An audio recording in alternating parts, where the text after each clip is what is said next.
Na aula passada, a professora Gisele nos falou do currículo como interesse de discussão. O que os educadores têm pensado a respeito do currículo, uma revisão das teorias do currículo nas últimas décadas do século XX.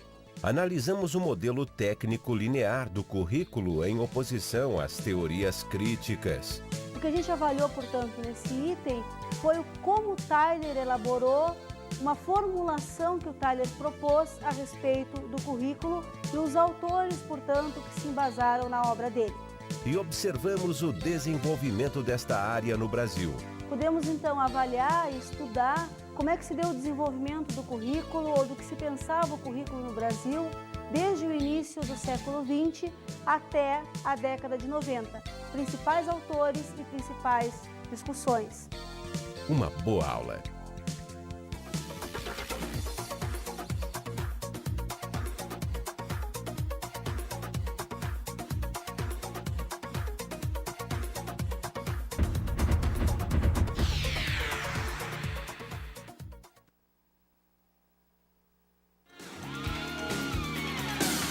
Pois aquele garoto que ia mudar o mundo, agora assiste a tudo em cima do muro, meus heróis morreram de overdose, meus inimigos estão no poder, ideologia.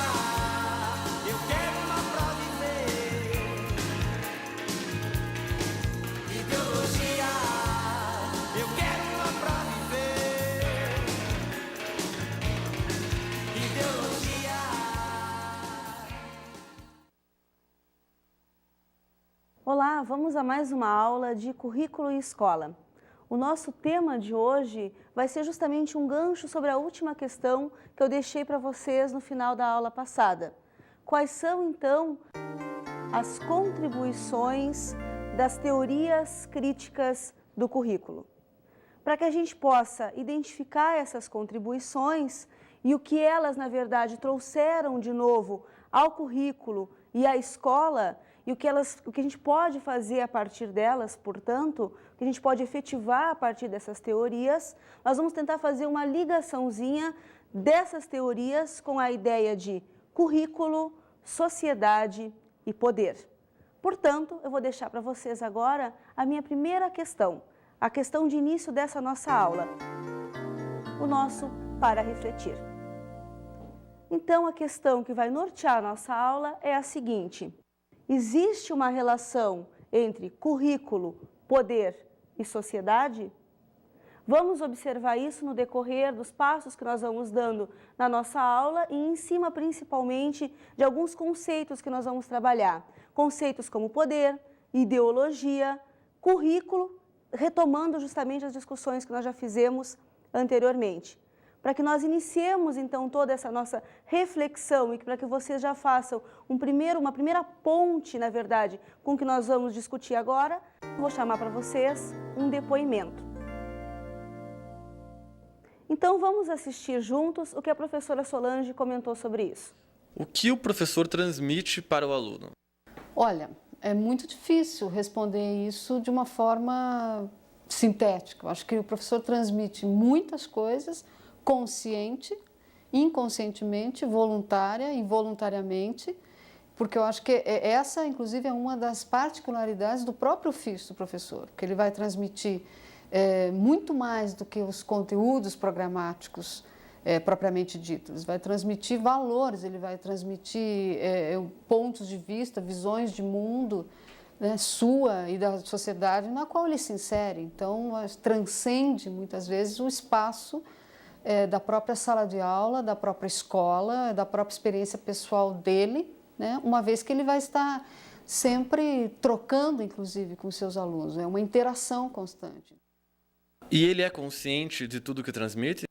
O mais importante, o que muitas vezes vai ter muito mais valor para o aluno, para o educando, de modo geral, é aquilo que inconscientemente ele transmite, que são os valores construídos social, historicamente, dentro da sociedade na qual ele vive. Então, muitas vezes, você pode ter um professor oriundo de uma camada social, por exemplo, dando aula para alunos de outra camada social. Esse choque, que a princípio poderia ser alguma coisa mais problemática, mais negativa, não é, na medida em que vai haver essa troca, né? Então, esses valores, esses sentimentos, esses objetivos que muitas vezes o professor tem consciência de que ele quer atingir, mas muitas vezes ele não atinge aquele, mas atinge outros, né? Que muitas vezes podem ser até mais interessantes para o aluno enquanto experiência. De onde vem o conteúdo transmitido por ele? Vem exatamente da sua formação profissional, né? O que ele aprendeu a ensinar, vamos dizer assim, esses conteúdos que foram apreendidos, elaborados, reelaborados ao longo de toda a formação profissional desse professor, mas mais do que isso, vem da sua vivência enquanto um ator social, enquanto um cidadão inserido numa determinada estrutura social, da qual ele é fruto, ele é resultado também, e a qual ele pode transformar através, inclusive, da sua atuação profissional. E é o que se espera da educação nesse sentido, né? Que dar subsídios, criar condições, otimizar condições para que os alunos, junto com os professores, junto com os demais atores do sistema educativo, transformem a sociedade da melhor maneira possível, que vise atender, sobretudo, os interesses dos próprios cidadãos, dos próprios alunos, que têm que ter consciência de que o professor está ali para ser um parceiro, né? Então, a partir disso, vem de toda dessa formação enquanto profissional, ser humano e um ator social, sobretudo. Então, o que vocês puderam observar aqui do que a Solange comentou com a gente? Qual é a ideia do currículo? O professor realmente sabe que conteúdos deve selecionar? Segundo ela, o professor tem noção, sim, desses conteúdos, ou pelo menos a maioria deles. Mas há, também de acordo com ela, uma tendência a se privilegiar alguns em detrimento de outros currículos. Ou, melhor dizendo, há uma ideia justamente de selecionar, portanto, o que ele acha que é mais viável em determinadas turmas. Da onde é que vem essa noção? Qual é a relação, portanto, do currículo com a sociedade, com a escola? Há relação ou não há relação?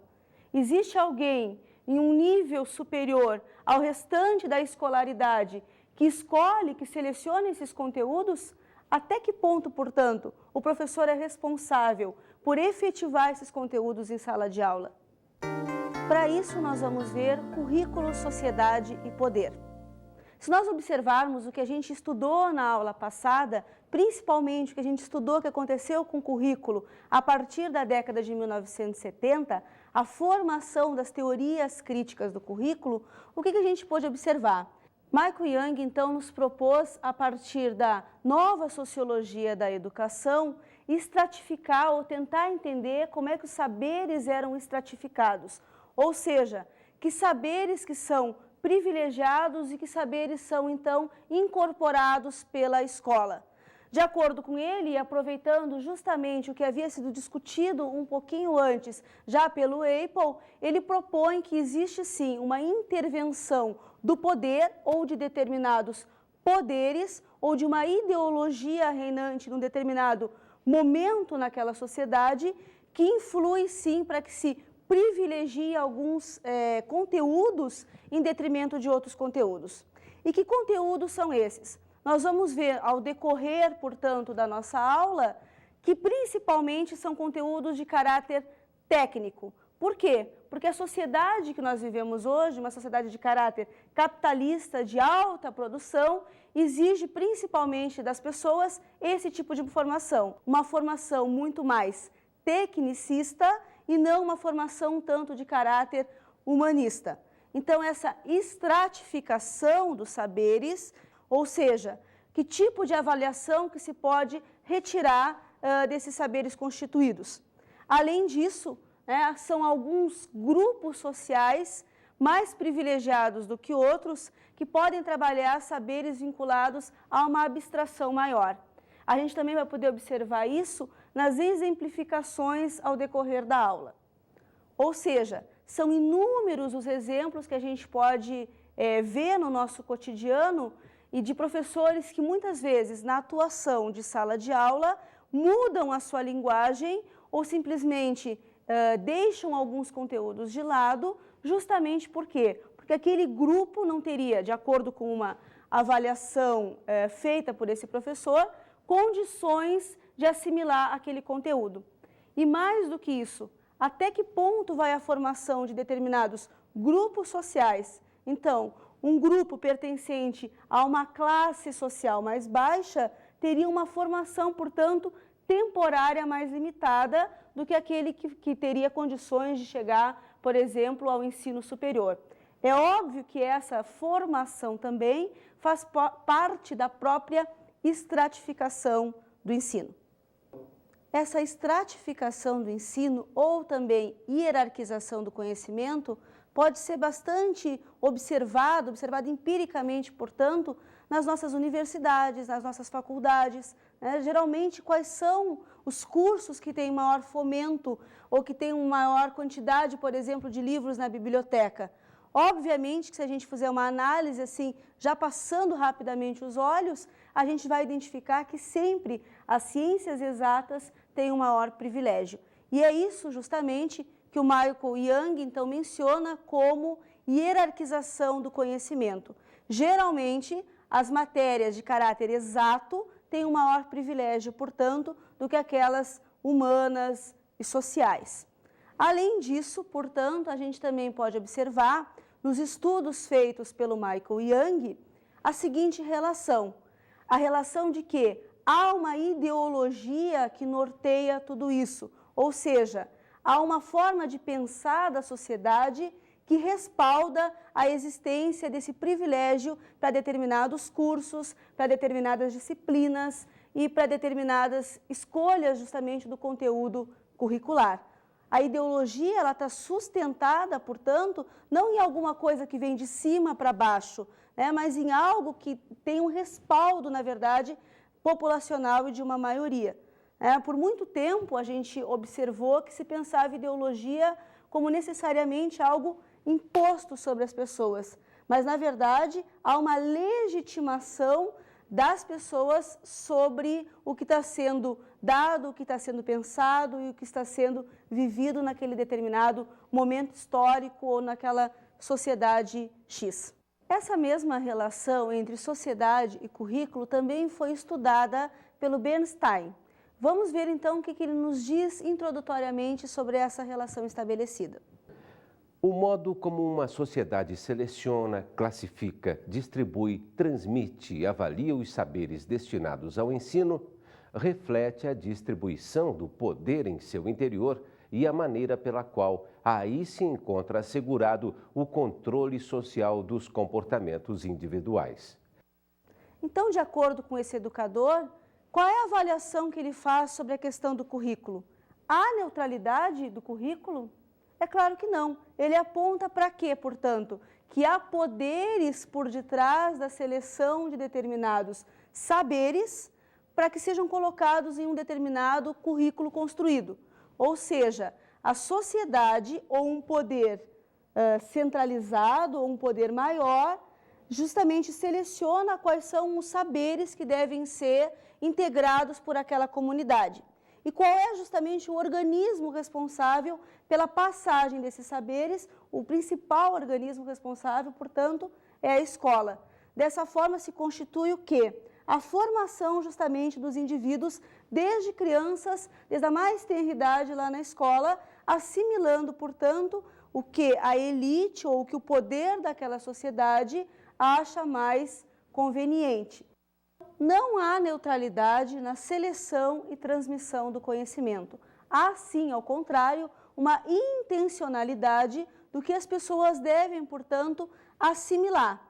Geralmente, o que a gente pode também observar é que nem sempre tudo que é proposto é aceito. É óbvio que há também um embate, mas a maioria, portanto, dos conhecimentos pré-estabelecidos ou selecionados para serem transmitidos são, sim, transmitidos.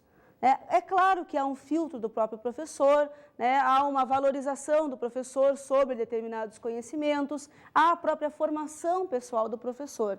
Mas, de forma geral, o que a gente pode evidenciar é que o poder geralmente escolhe, sim, que conteúdos devem ser passados de uma geração a outra. Até porque é preciso manter o status quo daquela determinada sociedade. E como é que se faz isso? A linha educacional é uma das linhas tomadas. Então, quais são as perspectivas do professor em termos educacionais? O que ele pode pensar da sua profissão, o que ele pode pensar dos valores que ele pode vir a passar e como é que ele pode utilizar o currículo, portanto, como um instrumento de uso, como instrumento do seu trabalho. Um outro pensador, o Island, fez uma avaliação sociológica, uma pesquisa sociológica do comportamento justamente do professor e dessas perspectivas do professor. Na verdade, o que ele tentou fazer foi uma análise dos comportamentos em uma escola inglesa, tentando identificar quando se estabelecia o chamado currículo integrado ou os conteúdos integrados. E o mais interessante, na verdade, dessa pesquisa, o resultado dessa pesquisa, é que, por mais que os professores buscassem fazer essa integração, esse diálogo, essa interdisciplinaridade, eles sempre acabavam voltando para a sua disciplina, a privilegiar a sua disciplina e a sua formação. Portanto, o que a gente observa é que ainda há uma longa caminhada possível na questão da integração, na questão da interdisciplinaridade. Por quê? Porque o foco central acaba sempre se voltando para a nossa própria formação, para a própria formação do professor em uma determinada área na qual ele domine. Então, o que a gente mais tem observado hoje no Brasil é o quê? Projetos, por exemplo, integrando determinadas disciplinas, projetos que duram, por vezes, um semestre, às vezes um mês, às vezes um bimestre, depende da realidade escolar, mas que caminhar, na verdade, diariamente, uma disciplina com outra, é ainda uma coisa bastante idealizada no Brasil. Então, os projetos são o primeiro passo desse diálogo que é possível estabelecer de uma disciplina com outra, ou então de enfocar um conteúdo que seja, na verdade, semelhante, por exemplo, história e geografia, o que é possível discutir ali, ou mesmo na relação da geopolítica. A gente pode, por exemplo, observar que é possível se estabelecer um projeto que discuta a questão da terra hoje no Brasil. A questão da terra norteia problemas da história brasileira, desde a descoberta do Brasil até os dias de hoje, como também é responsável por uma outra discussão, que é o êxodo rural, a reforma agrária, elementos que compõem uma discussão da geopolítica. Então, a integração em um determinado período de tempo é possível, mas o professor se soltar totalmente da sua formação pessoal, ou mesmo do que ele precisa dar conta do currículo que lhe é proposto anualmente, ainda é bastante difícil.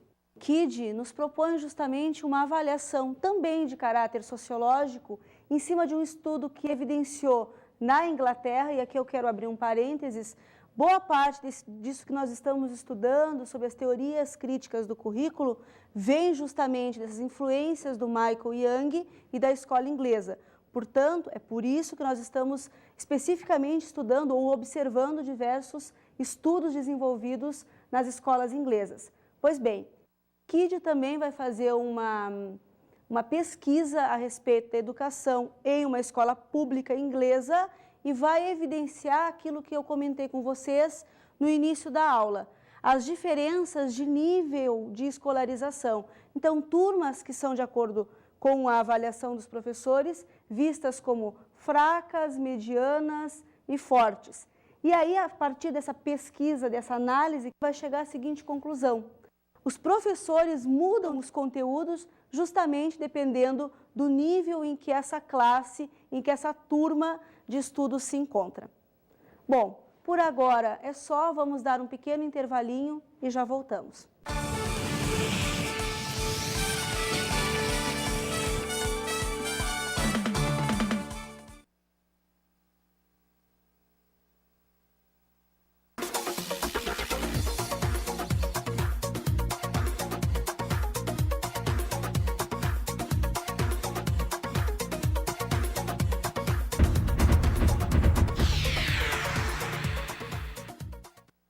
Muito bem, já voltaram do intervalo, já deram uma descansadinha. Vamos dar uma continuidade então à nossa aula.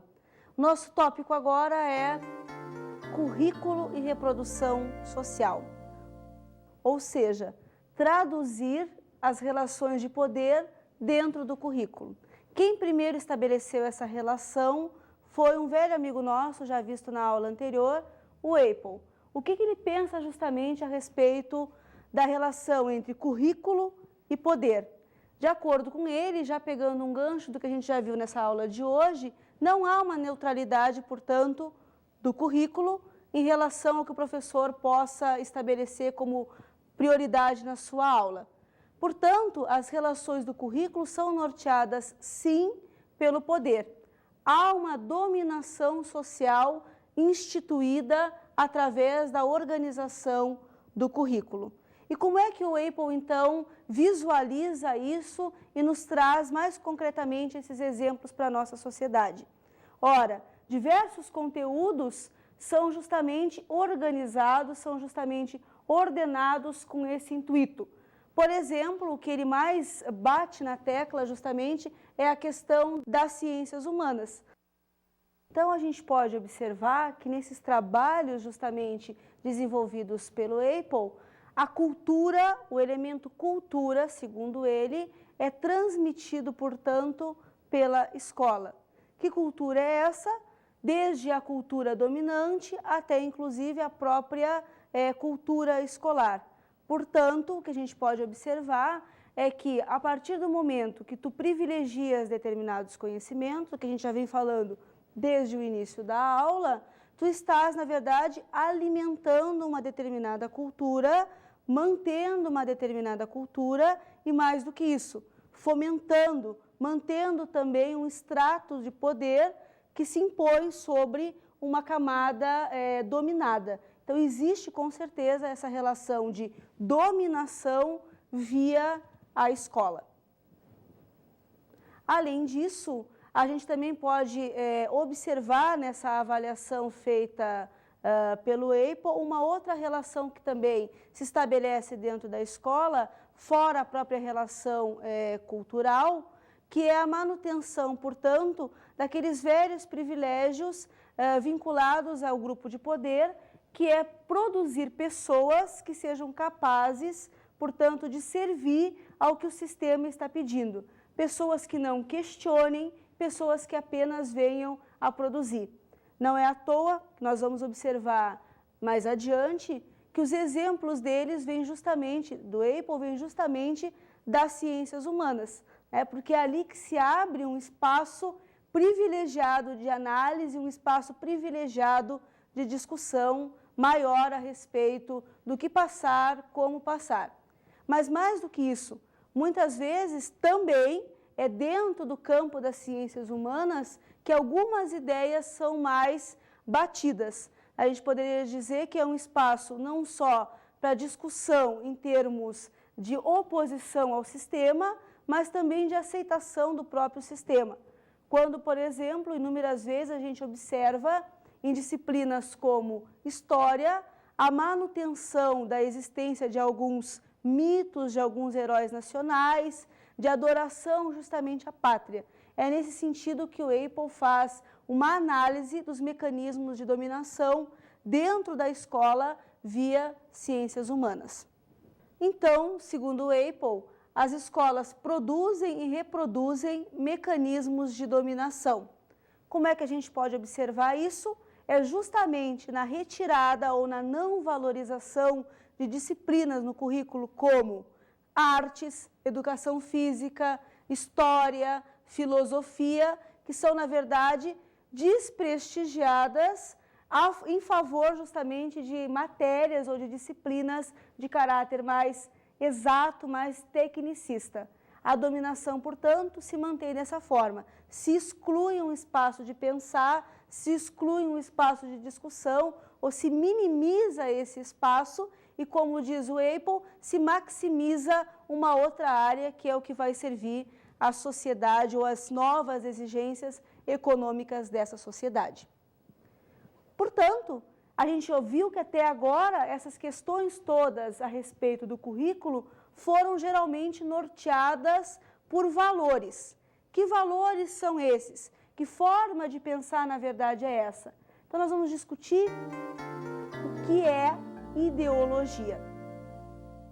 Ideologia, quando a gente pensa em sociedades passadas, em sociedades mais antigas, como a Grécia, como o Egito, como Roma, qualquer uma dessas, nós pensamos quais são as formas de pensar daquela sociedade, as formas de se organizar daquela sociedade, como é que eles produziam a arte, por exemplo, a literatura, quais eram as concepções que eles tinham sobre o mundo e sobre si. Essas ideias que norteiam determinadas sociedades num período X, nós poderíamos chamar justamente de ideologia. Mas como eu já havia dito para vocês, antes um pouquinho, na verdade, do nosso intervalo, ideologia não é algo imposto de cima para baixo, mas ganha, na verdade, uma legitimidade da população. Então, a primeira ideia que nós podemos levantar a respeito de ideologia, a primeira discussão a respeito da ideologia se trata justamente da legitimação. A segunda diz respeito ao conflito de poder. Essa justamente refere-se às disputas de poder, às disputas políticas, que nós podemos observar também, portanto, dentro do próprio currículo. Ou seja, quando se privilegia aqueles conhecimentos que nós falamos anteriormente, representa um determinado grupo social. Isso não quer dizer que não se abra uma brecha, que não se abra um espaço para um diálogo ou para uma discussão maior, justamente com esse grupo que está impondo aqueles conteúdos ao currículo. Então, há um espaço por entre as linhas possível de manifestação, de discussão, que é capaz, portanto, de modificar ou de se impor uma nova consciência gradativamente através do próprio currículo. Então, a terceira ideia diz respeito ao estilo de argumentação. Portanto, há uma retórica toda específica na forma com que deve ser passada essa ideologia ou esses conteúdos que abarcam essa ideologia. Portanto, há um mecanismo de sutilezas capaz de fazer com que o educador seja aquele elemento que vai passar, aquela pessoa, aquele ator que vai passar, portanto, esses conteúdos ideológicos em sala de aula. Então, não é algo, às vezes, que o educador se dê conta. Inúmeras vezes, na verdade, o próprio educador, na sua formação pessoal, acaba trazendo da sua formação pessoal para dentro de sala de aula algumas características, portanto, dessa sua formação, fazendo com que no seu discurso cotidiano, com as crianças, com os jovens, ele traga elementos da ideologia que empregue naquela sociedade e que ele e que os seus alunos também vivem. Na verdade, a esse não se dar conta do que o educador é capaz e do quanto ele passa de conhecimentos, muitas vezes, favoráveis ao poder que comanda a sociedade, ou quanto de carga ideológica tem nos conteúdos que ele está passando, é que a gente denomina, na verdade, de currículo oculto. Então, vamos ver a noção de currículo oculto. Apel, então, lançou a ideia do que seria esse currículo oculto. Seria justamente os conteúdos transmitidos pelos professores, recheados dos seus conhecimentos ou cheios dos seus conhecimentos e que carregavam junto consigo uma bagagem da sociedade aonde esse professor estava inserido e também carregavam consigo a própria carga ideológica daquela sociedade. É claro que, de acordo com a análise do próprio Apel, muitas vezes o professor nem se dá conta, na verdade, do quanto ele é impregnado por essas ideias. Essas manifestações do professor em sala de aula foram também observadas por ele em um exemplo de estudo que ele fez também na Inglaterra, justamente com o que eu havia comentado com vocês um pouquinho anteriormente, na área das ciências humanas. Como é que ele observou isso? É a velha ideia dos fatos históricos que são repetidos, mitos e heróis nacionais. E essa pesquisa estabelecida, organizada pelo Apple, focalizou escolas primárias e escolas secundárias. Mais do que o Apple pesquisou, a gente também pode entender que o próprio currículo oculto é uma ferramenta que o professor pode utilizar. Ferramenta nem sempre vista no aspecto negativo, porque se na verdade, por um lado, o que o professor passa está impregnado da ideologia dominante, por outro lado, um outro pesquisador brasileiro, o Tomás Tadeu, vai mostrar que a gente é capaz de também acrescentar valores na própria formulação e organização do nosso currículo ou no nosso cotidiano em sala de aula. E que esses valores nem sempre são valores negativos, mas podem ser também valores de caráter positivo, de questionamento da sociedade que se vive, de amizade, de relacionamento com as pessoas que se convive em sala de aula, de valorizar a natureza, ou seja, outros comportamentos e outros valores que nem sempre estão descritos no currículo, mas que fazem parte do discurso e da aula do professor, à medida que ele traz para a sala de aula também os seus valores pessoais, a sua formação pessoal. Ainda de acordo com o Tomás Tadeu, o importante é que o professor se dê conta desse currículo oculto, se dê conta do quanto ele carrega de bagagem de si mesmo ou dessa sociedade e que ele transmite, portanto, valores ideológicos e a partir do momento que ele se dá conta disso, ele seja capaz de romper também esse mecanismo de cortar essa ideia. Ainda, de acordo com Tomás Tadeu, e finalizando essa ideia, portanto, do currículo oculto, esse currículo oculto se manifesta não só nas atividades do professor ou na forma com que o professor elabora e transmite o seu conteúdo, mas em toda a estrutura da escola, seja na posição do quadro, na posição enfileirada, por exemplo, das carteiras, no horário prescrito de término e início das disciplinas, na sequência das disciplinas, que disciplinas que vão ser dadas naquele determinado ano letivo. Então, de acordo com Tomás Tadeu, não é só o professor que se manifesta, mas a escola como um todo também intensifica essa relação. Então, vamos para a nossa questão para refletir. Retomando a primeira questão que eu lancei para vocês no início da aula, eu gostaria que vocês pensassem se há ou não, portanto, relação entre currículo, poder e sociedade. E para que você, então, aprofunde as suas ideias sobre essa questão que a gente lançou na aula de hoje, vamos às nossas dicas de estudo.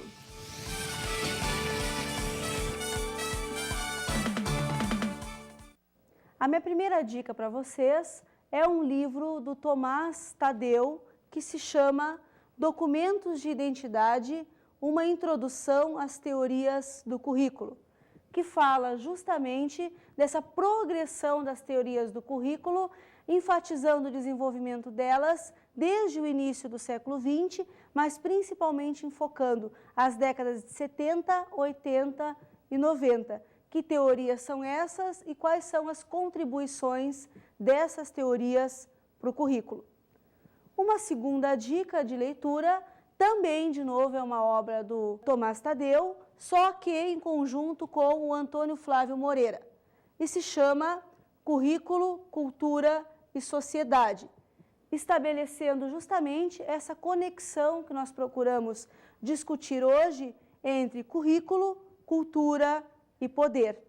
Tudo que nós discutimos é um pouquinho mais aprofundado nessa obra desses dois autores brasileiros. Por hoje é só, até a próxima aula.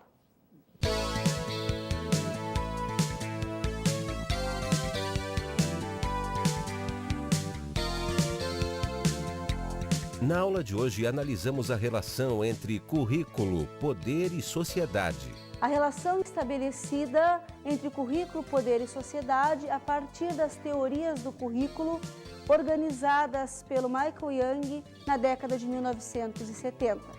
Observamos o papel do currículo na reprodução social. Diversos autores discutem a questão da reprodução social através do uso do currículo, como é justamente que o currículo serve como mecanismo de reprodução de desejos de quem detém o poder, ou principalmente para que se mantenha uma determinada organização social, dominados e dominantes.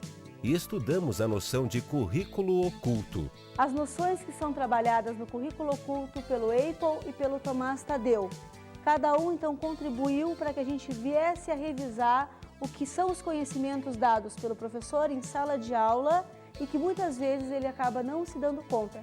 A isso chama-se currículo oculto. Até a próxima aula.